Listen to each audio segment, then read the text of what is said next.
Bob Hayward and Jim Thompson. This combination ruled the water in the late 1950s and early 1960s and put London on the map as they made their reputation worldwide. With Hayward driving and Thompson as the designer-builder, they won the coveted Harmsworth Trophy in 1959, speedboat racing's major event, and defended their title in 1960 and again in 1961. Thompson, London-born on December 18, 1926, and whose family owned and operated the Supertest Petroleum Corporation during much of the last century, designed and built the Supertest series of unlimited hydroplanes that set world and British Empire speed records at 184.24 miles per hour.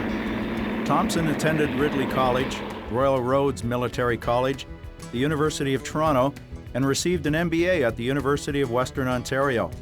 He's also a former president of Supertest and is active in the development of the Sunningdale Golf and Country Club and neighbouring property in North London. Thompson, who did a lot of the early test driving before Hayward became the pilot, retired from racing after Hayward was killed while driving Miss Supertest II in the Detroit River Silver Cup races in 1961. Hayward, whose family operated a chicken farm near Embro, Ontario, was born on October 28, 1928.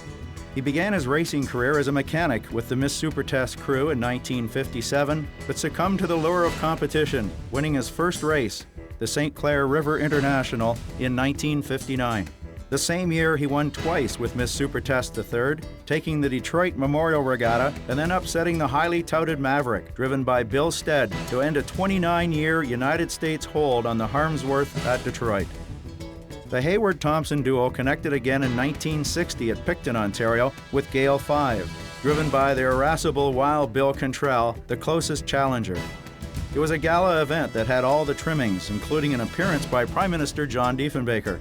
Superstar Bobby Hull, at the zenith of his NHL career, was the Grand Marshal. The pièce de résistance came in 1961 when Hayward guided Miss Supertest III over U.S. challenger Miss Detroit, driven by Chuck Thompson, and defended their Harmsworth title while setting a 5-mile lap record of 116.464 miles per hour. Hayward was quiet, unassuming, polite, and friendly with a stocky build and the stubby hands of a mechanic. He knew motors, and for every hour he spent behind the wheel of one of the Supertest speedboats, he spent 100 more tinkering with the design and the tuning. Hayward took to motors early, racing outboards as a boy, and when he was old enough to get a driver's license, he souped up a '38 Chevy that took on all comers. The East London branch of the YMYWCA on Hamilton Road is named in tribute for Hayward, and a cairn dedicated to his memory is located at Cody's Corners near the Hayward farm. Miss Supertest III, a great 3-ton rocket with a $40,000 engine, had a short life. She was designed in 1958 and retired 3 years later and raced but 4 times. No one ever beat her, and nobody ever knew just how fast she could go. From 1959 to 1961, she was the fastest hydroplane in the world. With Hayward driving, Supertest III started in 10 heats, finished first in 8 of them, and placed second twice. Bob Hayward and Jim Thompson are enshrined in the Canadian Sports Hall of Fame. Hayward is also a member of the Canadian Motor Racing Hall of Fame. Our hall is honored to include them among our 2005 inductees.